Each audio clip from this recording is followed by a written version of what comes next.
WBON-TV recently spoke to Agriculture Agent Brandon Sears from the Madison County Extension Office regarding recent tariffs on local crops that could be affecting the hemp and soybean industries.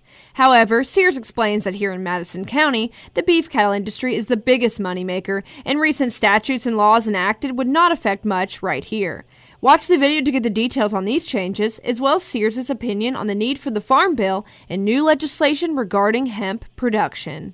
The revolution is here. We're changing the way you watch news, weather, sports, traffic, and a lot more. Introducing Richmond's very own WBONTV.com. WBONTV.com is your link to the new age of visual digital media and the way you watch it. Get everything you want, when you want it, and where you want it, on any mobile or digital device and viewable screen, including that big screen in your living room. Get it on the go, at night, or wherever you want it. 24/7, WBONTV.com. Learn it. Love it. Use it. Generally across Kentucky, imports are very important for the ag industry here in the state. I've heard it said 1 out of every 4 rows of corn goes to our export market, so certainly it's significant on the corn side and probably even more so on the soybean side of things. And then, of course, beef cattle exports are really important as well.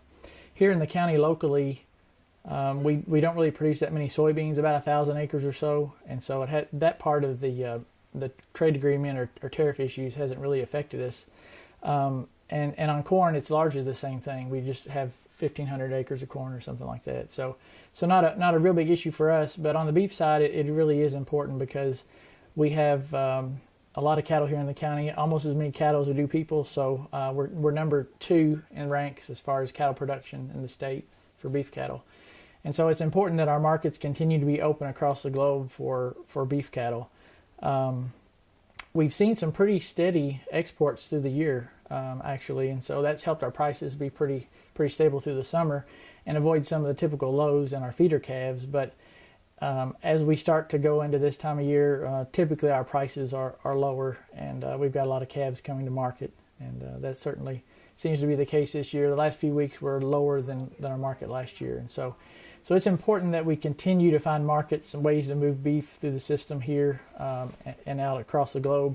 The projections show that beef, pork, and poultry, all 3, will continue to increase in production here in the U.S. in the next few years. And so in light of that, it's going to be important to move product to keep the prices from dipping even further. Our ag economy is largely based on beef cattle. That's right. Yeah, in the absence of tobacco, we had a lot of farmers switch over to beef cattle or increase the production of beef cattle. So statewide, I would say the worry, especially is there on the soybean side. We export a lot of soybeans to China. They've been a large grower over years, and with some of the new agreements and things, I think they kind of backed off. We were able to still move soybeans to some other countries, but if these new negotiations or the 90-day halt on the so-called trade war, if that takes place and we get some good results out of that, I think it's going to be really favorable and something that we're going to need going forward.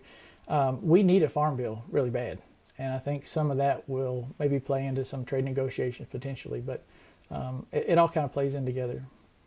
If the new legislation goes through that I understand is in there in terms of hemp production, we could see some significant changes there for the future of hemp in Kentucky if it's taken off the controlled substances list. I think removing some of the regulation that's placed on it would probably open up the market to some new folks jumping in. It's pretty highly regulated right now, as it is. So, and continuing to discover markets is important for that too. For more great stories such as these, always be sure to visit Richmond's very own WBONTV.com. I'm Marissa Hempel.